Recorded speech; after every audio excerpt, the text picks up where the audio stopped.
اچھا، تو آج ہم دیکھ رہے ہیں 1416 کی ایک اہم بحری لڑائی سلطنت عثمانیہ اور وینس کے درمیان پہلی بڑی سمندری ٹکر کہہ سکتے ہیں۔ جی بالکل، یہ ایک بہت ہی دلچسپ وقت تھا۔ عثمانی سلطنت وہ زمین پر تو آپ دیکھیں کافی مضبوط ہو چکی تھی، خاص طور پر انقرہ کی جنگ کے بعد جو خانہ جنگی ہوئی اس سے سنبھل رہے تھے۔ ہاں، سلطان محمد اول استحکام لا رہے تھے۔ جی، مگر سمندر میں ان کی طاقت ابھی بن رہی تھی۔ دوسری طرف وینس تھا جو بحیرہ روم کی ایک مانی ہوئی ایک بڑی طاقت تھی۔ تو سمندر میں خاص کر ایجین میں حالات کشیدہ ہو رہے تھے۔ بالکل، ٹکراؤ تو ہونا ہی تھا۔ تو اس جنگ کی 1416 والی کی فوری وجہ کیا بنی تھی؟ ذرائع کچھ گیلیپولی کے پاس ایک جینوئی جہاز کا واقعہ بتاتے ہیں۔ جی ایسا ہی ہے، عثمانی امیر البحر تھے علی بے، انہوں نے کوئی ایکشن لیا اس جہاز کے خلاف۔ سلطان محمد اول جو ابھی سلطنت کو مستحکم ہی کر رہے تھے، وہ اپنے والد بایزید یلدرم کے بنائے ہوئے کوئی 30 جہازوں کے بیڑے کے ساتھ سمندر میں بھی اپنی موجودگی کا احساس دلانا چاہتے تھے۔ ہاں، لیکن یہاں وہ طاقت کا فرق صاف نظر آتا ہے۔ عثمانی بیڑا نیا تھا، شاید اتنا تجربہ کار بھی نہیں۔ دوسری طرف وینیشین ایڈمرل پیٹرو لوریڈانو، ان کے پاس بہت تجربہ کار لوگ تھے، بہتر جہاز تھے۔ تو یہ صرف تعداد کا معاملہ نہیں تھا؟ نہیں، بالکل نہیں، یہ مہارت، ٹیکنالوجی اور سمندری جنگ کے تجربے کا فرق تھا۔ وینیشین صدیوں سے یہ کام کر رہے تھے۔ اچھا، تو جنگ کا پھر نتیجہ کیا نکلا؟ نتیجہ عثمانیوں کے لیے اچھا نہیں تھا، بہت بڑی شکست تھی۔ اوہ! ان کے امیر البحر علی بے وہ لڑتے ہوئے مارے گئے، اور وینیشین ذرائع تو یہ بھی کہتے ہیں کہ ان کا سر نیزے پر۔ اوہو، یہ تو کافی سخت بات ہے۔ جی، اور 27 عثمانی جہاز وینیشینز نے قبضے میں لے لیے۔ یہ تقریباً سارا بیڑا ہی تھا۔ 27 جہاز؟ مطلب پورا بیڑا ہی ختم ہو گیا؟ ایک طرح سے جی، وینس میں تو ظاہر ہے بڑا جشن منایا گیا، کئی دن تک تقریبات ہوئیں۔ اور عثمانیوں کے لیے ایک بڑا دھچکا تھا۔ بہت بڑا، بحری محاذ پر تو کمر ہی ٹوٹ گئی۔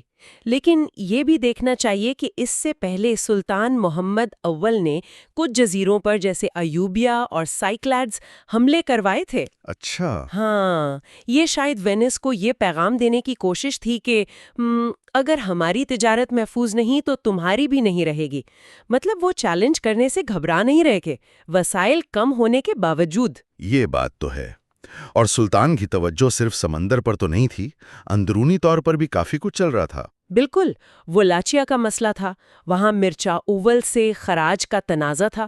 سلطان اس کے ایک مخالف دعوے دار ڈیرن دوم کی حمایت کر رہے تھے۔ اور البینڈا نے بھی کچھ شہروں پر قبضہ کیا تھا۔ زمین پر تو ان کی طاقت بڑھ رہی تھی۔ جی، زمینی طاقت بڑھ رہی تھی، لیکن سمندری کمزوری بھی اسی وقت ظاہر ہو گئی، اور پھر اندرونی خطرات بھی تھے۔ جیسے وہ شیخ بدر الدین کی بغاوت کا ذکر آتا ہے۔ ہاں، شیخ بدر الدین اور ایک اور دعوے دار مصطفیٰ چلیبی جو خود کو بایزید کا بیٹا کہتا تھا، ان کی طرف سے بھی خطرہ تھا۔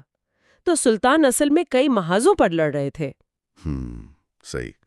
تو ان حالات میں جنگ کے بعد پھر امن معاہدہ کیسے ہو گیا؟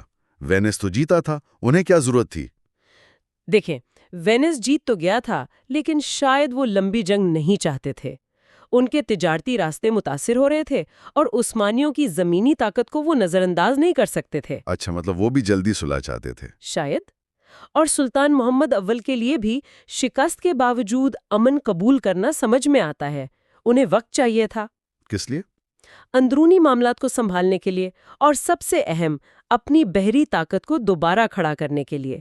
ذرائع بتاتے ہیں کہ انہوں نے شکست کے فوراً بعد گیلیپولی میں نئے جہاز بنانے کا حکم دے دیا تھا۔ واقعی؟ شکست کے فوراً بعد؟ جی، یہ ہمت نہیں ہارے تھے۔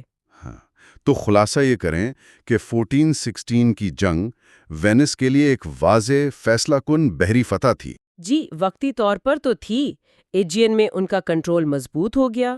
لیکن اس نے عثمانی بحری عزائم کو ختم نہیں کیا، بلکہ شاید اور پختہ کر دیا۔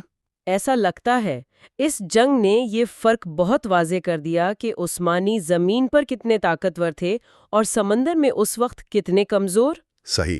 اور یہاں ایک سوچنے والی بات یہ نکلتی ہے کہ اتنی بری شکست کے بعد اور یہ جانتے ہوئے کہ وینس اور جنووا جیسی طاقتیں سمندر پر راج کرتی ہیں، سلطان کا فوراً نئے جہاز بنانے کا حکم دینا، ہاں، یہ ان کے لمبے منصوبوں کے بارے میں کیا بتاتا ہے؟